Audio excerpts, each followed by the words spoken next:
Sabia que 20% dos doentes com distrofia de Fuchs podem ter complicações durante ou no pós-cirurgia de catarata? Pois bem, é nesta temática que hoje vamos ter este nosso episódio do Oftalmo GPS. Vamos falar sobre cirurgia de catarata e distrofia de Fuchs. Vamos tentar ter um algoritmo que nos ajude a decidir quando é a melhor altura de operar estes doentes. Isto é o Oftalmo GPS, onde navegamos com clareza pelo mundo da oftalmologia.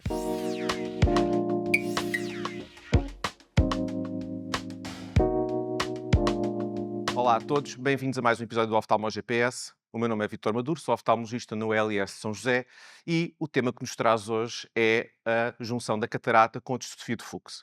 Comigo tenho o Miguel Neves, que é o coordenador da nossa secção de córnea e superfície ocular da Sociedade Portuguesa de Oftalmologia. Olá, Miguel. Olá, Vítor. Mais um episódio do nosso Oftalmo GPS, gravado novamente no Porto. É verdade, E Vítor. vamos falar aqui sobre catarata e distrofia de Fuchs. Eu gostava que me explicasses o que é que vamos falar, quem é que trouxeste. Olá, Vítor. Realmente, antes de mais, muitos parabéns pela iniciativa Oftalmo GPS. É realmente uma iniciativa brilhante e estamos aqui para gravar mais um episódio.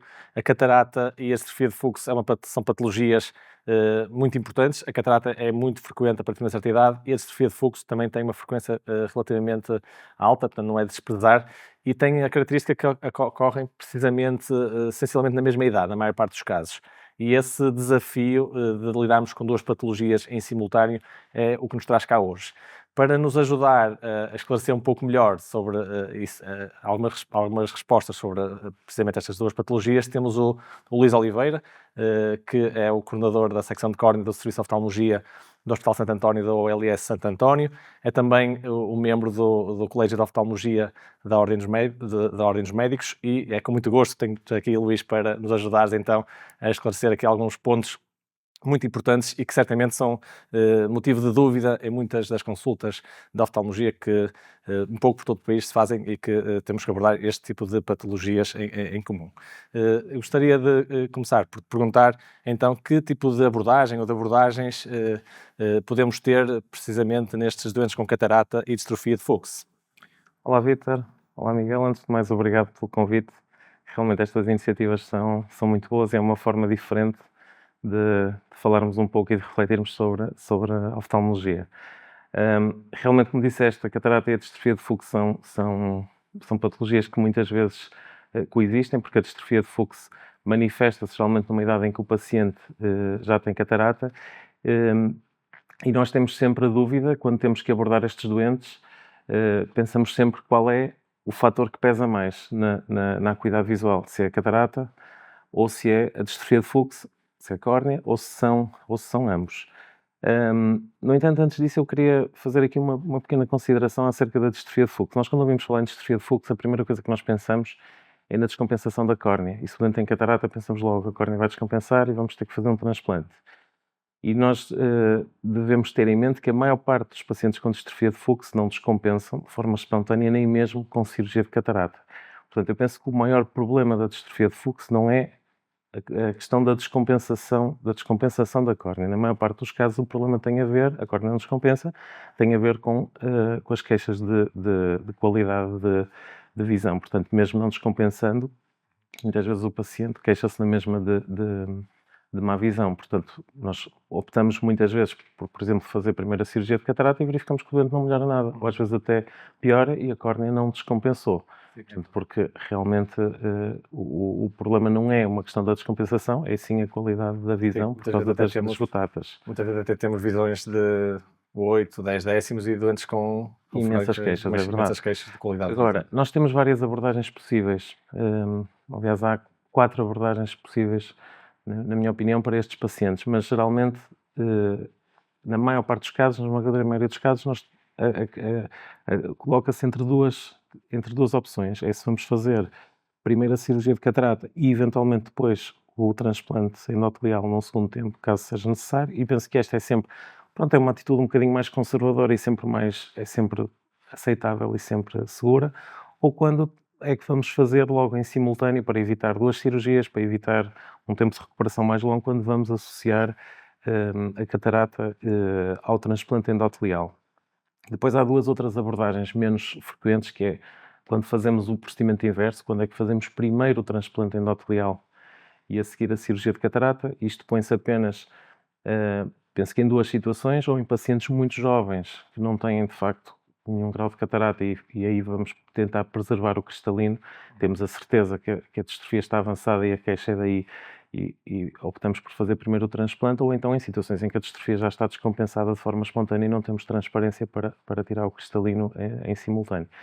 E há uma quarta abordagem mais recente, para casos mais específicos, que é o stripping only da DSME, em que no fundo vamos tratar a distrofia sem transplante. Agora, voltando às duas causas, às duas opções principais, que é realmente às vezes a nossa grande dúvida, por muita experiência que tenhamos, ficamos sempre na dúvida se devemos associar o transplante à cirurgia de catarata.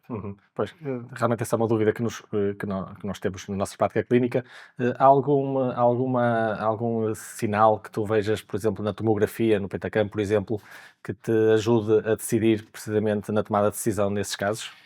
Sim, isto classicamente, aliás, ainda temos muito tal como pensamos na distrofia de Fuchs, pensamos em descompensação de endotélio, e pensamos em distrofia de Fuchs e pensamos nas contagens endoteliais, na microscopia especular.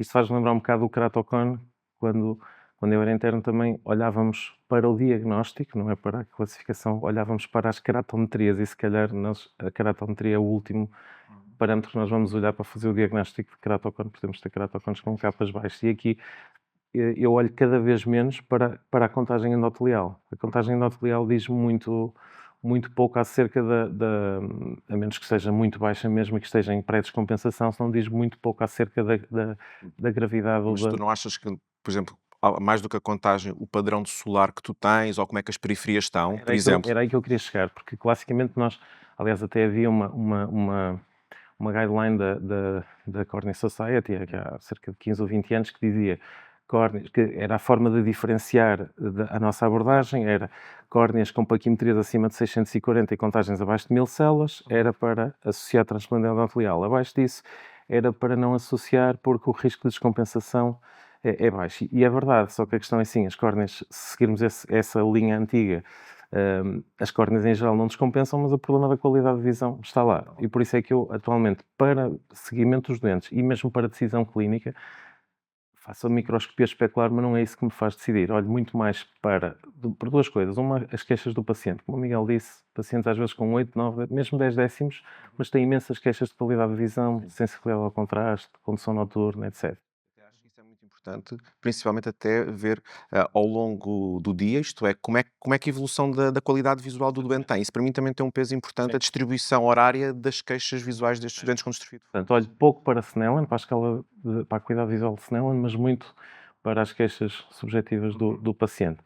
E em segundo, olho para a tomografia. Aliás, é o parâmetro que eu uso para seguimento e que me ajuda a decidir, é a tomografia de córnea.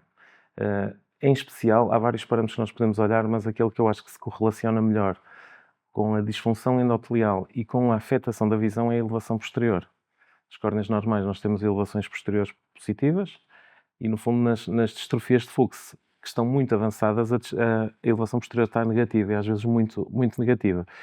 E esse mesmo, aliás, às vezes nós temos pacientes que a microscopia especular até nem é mensurável ou não é fiável e nós vemos a elevação posterior cada vez mais negativa, mesmo com a cuidados visuais de 8 ou 9 décimos e a elevação posterior negativa a ficar cada vez mais negativa. Acho que é um padrão que nessas situações eu prefiro associar o transplante endotelial. Portanto, esse é o parâmetro que eu uso como neste momento, como principal, é o meu cutoff principal, o meu indicador principal para me ajudar a decidir entre associar transplante endotelial ou não e para avaliar a progressão da doença. Realmente, como explicaste bem, realmente o paradigma mudou nos últimos anos e passou realmente da microscopia especular e da paquimetria, até porque a paquimetria, como sabemos, é extremamente variável, pessoa para pessoa, e portanto o Pentacam, a tomografia, vem nos dar aqui realmente uma mais-valia muito importante na nossa tomada de decisão. Tendo agora um caso muito prático, um caso em que tu realmente decidiste avançar para a cirurgia de catarata e transplante endotelial. Habitualmente decides fazer as duas cirurgias num ato só, portanto, a cirurgia combinada, ou optas por fazer a cirurgia sequencial? E também uma pergunta relacionada com isto é se achas que a taxa de descolamento de lentículo é maior ou é muito maior quando fazes cirurgia combinada quando comparado com cirurgia sequencial? Na maior parte dos casos, eu prefiro fazer a cirurgia no mesmo tempo. Por uma questão prática, evitamos que o paciente venha 2 vezes ao bloco. Claro. Temos alguns problemas. Eu penso que a questão do descolamento de lentícula atualmente não é um problema. Apesar de que havia muitos trabalhos, há alguns anos atrás, que referiam que, devido à remoção do viscoelástico ser incompleta, que havia maior taxa de descolamentos dos lentículos. Sinceramente, não me apercebo. E agora os Sim, trabalhos acho mais que recentes mostram que não. estamos mais despertos para uma boa limpeza da câmara anterior com a aspiração do Certo. viscoelástico. Acho que nesse aspecto E a são... questão, eu aceito a abordagem sequencial, apesar de, na maior parte das vezes, e sublinho, por uma questão prática, na maior parte das vezes não o fazer, mas a abordagem sequencial teria a vantagem da questão da biometria, porque a biometria, quanto mais avançado está a distrofia de Fuchs, mais difícil é de nós termos de nós acertarmos no target que pretendemos, porque temos um shift significativo. Se nós apontarmos a 0, o paciente vai ficar muito hipermetrópico, portanto, e nós às vezes temos que apontar a biometria. Então, quando temos elevações posteriores muito negativas, mesmo que a gente aponte às vezes a -2, a -3, mesmo assim, às vezes o paciente fica emétrope ou até positivo. Portanto, é sempre é difícil de nós conseguirmos ajustar a biometria. É um conceito também novo, que é, no fundo, considerarmos mais o grau da doença, neste caso, a distrofia de Fuchs, ou seja, é mais isso que nos leva a decidir sobre a cirurgia combinada versus cirurgia sequencial, do que propriamente outros fatores, embora na prática depois nós temos que adaptar também a nossa realidade, mas realmente é a questão do avanço da distrofia de Fuchs, já com algum edema da córnea, com a alteração da curvatura posterior, que no fundo nos vai, se calhar em alguns casos, optar por uma cirurgia sequencial por causa da questão da biometria. Certo, acho que é o fator principal. E, aliás, atualmente nós notamos, eu continuo a dizer que essa simultânea continua a ser a minha abordagem principal por uma questão prática, mas cada vez os doentes são mais exigentes e querem hemetropia. E nós, para lhe oferecermos a hemetropia, só temos 2 soluções. Não a podemos prometer numa cirurgia simultânea, ou fazemos a cirurgia sequencial, ou temos que dizer ao doente que vai precisar de um laser a seguir, que vai precisar de um PRK, porque é muito difícil de ter o alvo target certo. Qual é o ajuste que fazes na biometria no caso dos DSAECs e no caso dos DMECs? Eu, sinceramente, na minha experiência, não noto que haja muita diferença entre o facto de ser DSAEC ou DMEC, a menos que o lentículo seja muito espesso no caso dos DSAECs. Eu acho que aquilo que influencia realmente a biometria é a elevação posterior, é a alteração E nós temos elevações que às vezes passam, por exemplo, -20 para +20 a seguir à cirurgia, portanto, e córneas que perdem 100 micras em termos de espessura após o DSAEC ou o DMEC, não é? Portanto, isso é que faz realmente essa alteração da relação anteroposterior da córnea. Essa alteração brutal é que dá um shift hipermetrópico significativo. Okay. Deixa-me só fazer-te uma pergunta. Se tivesses que dizer 2 ou 3 regras importantes a um doente que vai ser a um colega nosso que vai fazer cirurgia de catarata, num doente que tem uma distrofia de Fuchs fase inicial e que vai fazer cirurgia de catarata, o que é que tu querias, enquanto cirurgião de córnea, que essa cirurgia de catarata te trouxesse caso ele depois fosse transplantado no futuro? Que lente é que gostarias que ele tivesse sido posto? Quais são, É assim, em o termos que é da importante para cirurgia em ti? si, a cirurgia em si é uma cirurgia cuidadosa como devemos ter em todos os pacientes, mas claro, nestas situações devemos ser mais delicados ainda. A questão da escolha da lente, a biometria, é aquilo que já falamos, Sim. é complexo, mas é preferível sempre apontar um bocadinho a negativo, porque se o paciente precisar de fazer um transplante a seguir, isso acontece, como sabem, com muita frequência, vamos fazer um transplante, um DMEC num pseudoalfáquico e depois acaba com +3. Portanto, não é assim tão raro estas situações acontecerem. O tipo de lente. Agora fala-se muito nas lentes premium para estes pacientes e principalmente em associação com o DMEC. No caso das lentes monofocais avançadas ou eventualmente EDOFs, penso que poderemos eventualmente considerar. Mas acho que aí devemos fazer a cirurgia sequencial para termos precisão na biometria. Lentes multifocais nestes pacientes acho que é um bocadinho... Acho que é um bocadinho mais, não é cirurgia refrativa pura. Há ainda, se calhar, 2 pontos que eu às vezes gosto de sublinhar nestes casos, é que a escolha da lente, portanto, escolher uma lente hidrofóbica, porque tem menos, depois nós, se for preciso um transplante no futuro, vamos precisar dar, e isso depois pode levar a classificações da lente, caso não seja hidrofóbica, e também a cápsula resta ser mais pequena, teoricamente depois vai nos ajudar mais na próprio transplante endotelial, também são 2 dicas que poderão realmente ser importantes no caso de alguém nos pedir algum aconselhamento neste tipo de situações. Só para terminar esta conversa, gostava de te pedir um curto comentário ao espaço que o stripping only, sei que no Santo António existe muita experiência com esta técnica, o que é que achas de que forma é que achas que o stripping only tem espaço no tratamento de distrofia de fluxo e até que ponto pode substituir o DMEC? O stripping only é uma técnica engenhosa, digamos assim. É uma ideia interessante porque, no fundo, é uma queratoplastia sem transplante. Vamos remover a parte central da DSME e permitir, baseado no conceito que as células migram, deixar as células migrarem, portanto, e repovoar a parte central da córnea. No fundo, ao tirarmos as gotatas da DSME, vamos oferecer qualidade de visão. É uma técnica que tem algumas particularidades. Realmente, se os dentes forem bem selecionados e quando os dentes respondem, porque há uma pequena porcentagem de pacientes que não respondem, que as células não migram, é espetacular, porque os dentes ficam a ver 10 décimos com qualidade de visão normal e não fizeram um transplante. Portanto, em termos de longo prazo, obviamente é uma mais-valia. A questão é que a questão está na seleção dos doentes e aqui há duas questões. Uma é a questão da própria córnea, nós temos que ter atenção à microscopia especular, temos que ter pulo periférico suficiente para repovoar o centro da córnea. E depois há uma questão do perfil do paciente. O paciente tem que estar alerta de que nós, ao removermos a parte central da córnea, vai ficar com edema, a visão vai baixar, às vezes durante 2, 4, 6, 8 semanas, até haver repovoação de células e pode eventualmente não haver. E é muito complicado para um doente que vê 5, 6, 7 décimos, 8 décimos e temos que lhe dizer, olha, vai ficar durante 2 ou 3 meses com uma visão muito baixa. E é difícil de gerir as expectativas e a ansiedade dos pacientes que começam a ver, as semanas passam e às vezes demora realmente a melhorar.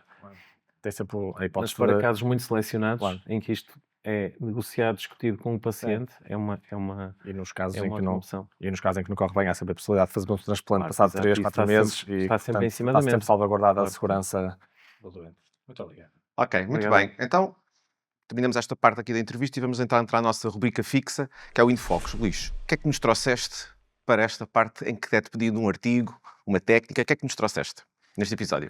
Eu trouxe um artigo, aliás, sobre este tema, que foi publicado há poucos anos na Ophthalmology, que faz uma revisão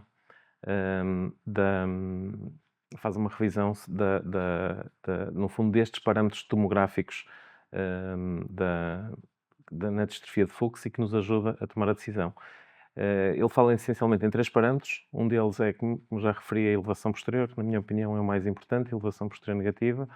O outro tem a ver com o mapa de distribuição paquimétrica, porque nós geralmente temos numa córnea normal as isópteras paquimétricas estão centradas num ponto de paquimetria mínima e vão de forma concêntrica vão se alargando para a periferia, e nas distrofias de fluxo avançadas estas isópteras não são circulares, têm um padrão aberrante, digamos assim, muito alterado.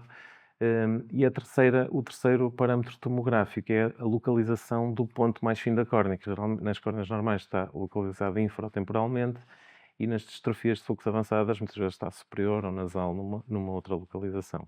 E este artigo explana todos estes parâmetros tomográficos de forma muito detalhada, muito simples e realmente acho que está lá tudo e ajuda-nos muito a decidir. Mudou muito a tua prática clínica, então? Mudou um pouco Ok. e consolidou, porque a questão da elevação posterior é algo que já se fala há alguns anos como parâmetro de avaliação do seguimento destes doentes e de decisão clínica, e estes outros parâmetros ajudam-nos e objetivam-nos, no fundo, fundamentam-nos a decisão. É um artigo realmente muito interessante e obrigado por teres trazido esse artigo, Luís. No fundo, acho que veio demonstrar aquilo que nós já nos íamos a perceber na Sim. prática clínica. Nós já íamos olhando para a tomografia, já percebíamos que havia ali informação importante, mas não tínhamos nada publicado que nos realmente substanciasse essas percepções que nós íamos tendo e íamos falando nos congressos em que discutíamos este tema. E este artigo realmente veio de certa forma, mudar um pouco o paradigma, porque tivemos algo que demonstrou claramente que estas alterações têm um impacto naquilo que é depois o risco de descompensação após cirurgia de catarata. Um artigo muito interessante. O artigo depois vai ficar disponível. É só depois na descrição no YouTube e no Spotify fazerem o download. Para terminar, eu gostaria uma vez mais de agradecer ao Luís. Foi realmente muito, muito interessante ter-te aqui. Acho que tocaste, sem dúvida, nos pontos mais importantes de uma forma brilhante. Acho que foi muito claro sério, foi sem dúvida um privilégio poder estar aqui à conversa contigo e com o Vítor. Não sei se queres deixar umas palavras finais. Não, resta-me apenas agradecer mais uma vez a iniciativa, acho estas iniciativas ótimas, que nos chamam a atenção para temas do nosso dia-a-dia, e neste caso um tema muito que nos vemos todos os dias na consulta, e só me resta agradecer. Obrigado. Ok, Luís, muito obrigado. Espero que penso que foi claro para todos vós que nos acompanham neste episódio. Passaria agora a palavra ao Vítor. Obrigado, Miguel. Obrigado, Luís. Luís, isto é uma grande maratona, não é? Eu já conheço o Luís há muitos anos. Começámos o internato na mesma altura. Não vamos dizer há quantos anos é que nos conhecemos, mas o Luís foi interno na mesma altura que eu fui. É um prazer ter-te cá. Agradecer também ao Miguel. Agradecer a si que esteve do outro lado e a assistir. Não se esqueça, este episódio vai estar disponível nas nossas plataformas site SPO, YouTube, Apple Podcast e no Spotify. Faça like, subscreva-nos, deixe comentários. Este foi o Oftalmo GPS, onde navegamos com clareza pelo mundo da oftalmologia. Obrigado. Obrigado.